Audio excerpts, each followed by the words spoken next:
Yo, what's good? I'm back with another one.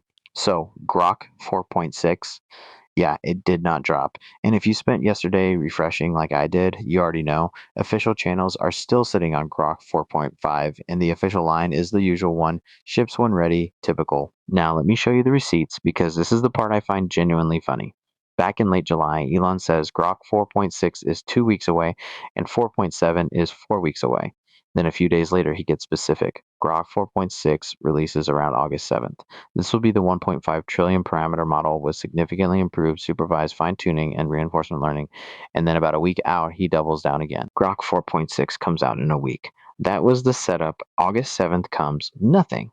August 8th, which is today, still nothing. And look, I will be fair here because I think being fair actually makes the point stronger. He did say around August 7th. He did not say on August 7th at 9 a.m. sharp. So technically there is wiggle room, but let's be real. When you tell millions of people a date with parameter counts attached, nobody hears around. They hear a date and then they sit there refreshing like me. The Reddit threads on this are exactly what you would expect, by the way. People counting the days, people posting the same screenshots of his timeline promises, people arguing about whether a round still counts.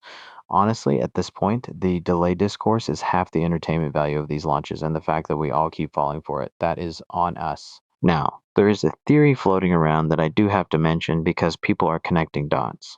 SpaceX stock has been getting worked over since the IPO. The heavy AI spending numbers spooked investors. The stock took a real hit from its highs, and suddenly, right in that window, you have got big model announcements flying around. So some people are saying the Grok 4.6 date was a little bit of, let's call it, narrative support. Here's my honest read on that. I do not have receipts for it, and neither does anyone posting about it. It is speculation, but I will say this. When a company gives a specific public date with specific parameter counts and then lets it slide past without a word, people are going to fill that silence with their own theories.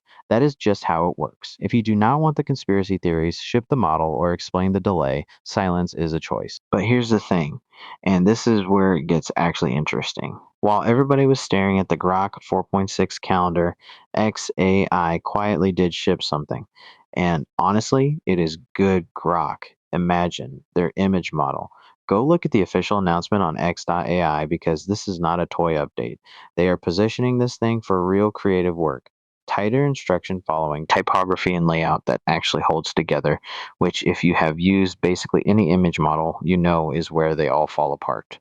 Small text that comes out sharp instead of melting into alien handwriting.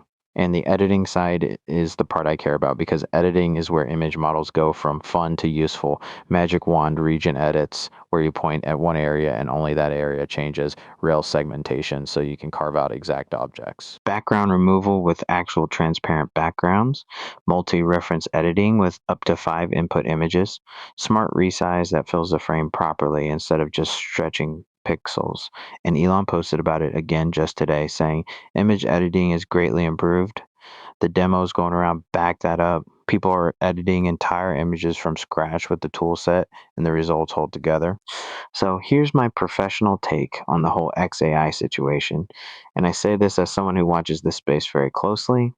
The image team over there is carrying right now. The language model side keeps promising and slipping, and the image side keeps quietly shipping. Same company, two completely different velocities. If you zoom out, that tells you something about where the organizational focus and the compute are actually going versus where the tweets are pointing. Real quick, if you're getting value out of this one, hit like and subscribe. It genuinely helps the channel and it costs you nothing. Okay, back to it, because now we have to talk about the other big not shipping story, and this one is a completely different category. OpenAI and Astra. OpenAI came out and said in an official blog post that they cannot rule out Astra having critical cyber capabilities under their own preparedness framework, and I need you to understand what that word means in their system because critical is not marketing language, it is the top of their risk scale. Previous models, including very capable ones, were assessed at high.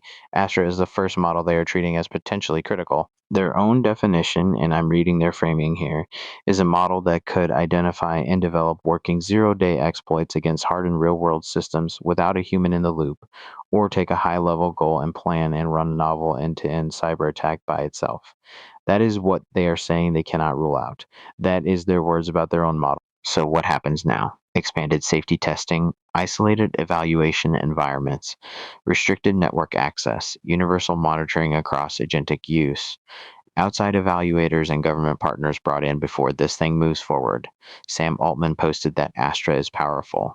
They want to make it generally available, and given the cyber capabilities, they need a little longer to do it safely. Now, I will be honest with you because every lab right now is running some version of our model almost escape the sandbox story, and at some point it starts to feel like a coordinated marketing genre. Scary capability stories are good for valuations. I get it. And the part of me that has watched this industry for years is rolling my eyes a little. But here's why I'm not fully cynical on this one. There is a difference between a spooky anecdote in a press cycle and a formal capability designation inside a published framework that triggers actual process, blocked releases, third party evaluators, government involvement. That second thing costs them real money in real time. Companies do not usually light their own release schedule on fire for vibes. So my read is whatever Astra is doing in those internal evals, it impressed the wrong people in the right way. And I think this becomes the template. Cyber capability is going to be the thing that slows frontier releases from here on out more than any other risk category. And then there's Google keeping the theme of the week alive because the theme of the week is almost Gemini 3.5 Pro is still the ghost, teased, tested with partners, still not shipped. Instead, Google dropped Gemini 3.6 Flash, 3.5 Flashlight, and a restricted 3.5 Flash Cyber model. Notice that word cyber showing up again. By the way, second lab this week attaching cyber to a model name. That is not a coincidence. That is a trend forming. There is also rumor chatter about Gemini 3.7 Flash already being registered internally. Nothing official, so treat that as leak noise. But Google has confirmed they are already pre-training Gemini 4. So the picture at Google is very clear to me. The Flash line, the efficient high-volume models, ships like clockwork. The heavy Pro flagship keeps slipping. Compute pressure, internal reshuffling, take your pick. Flash is here, Pro is soon, and soon is doing a lot of work in that sentence. So let's put the whole week on one scoreboard. Grok 4.6, promised, not out. Grok Imagine actually shipped actually good. Astra paused by its own maker over critical cyber capability. Gemini Flash models shipping Gemini 3.5 Pro still delayed. Gemini 4 already in pre-training. August was supposed to be the month of model drops. Instead, it has been the month of almost around, and we need more safety testing. And my honest take is this: dates are marketing ships. When ready is the real policy at every single one of these labs. The difference is only in how they handle the gap. x.ai goes silent and ships something else. OpenAI writes a framework document. Google ships the small ones and keeps the big one in the oven. The models powerful enough to make their own creators nervous are the ones getting held back. Read into that whatever you want. I know what I read into it. If this was useful, hit like and subscribe so the next one finds you. And drop a comment. Which one are you actually waiting on? Grok 4.6, Astra, or Gemini 3.5 Pro? I read everything. Have an amazing day. I'll see you in the next one.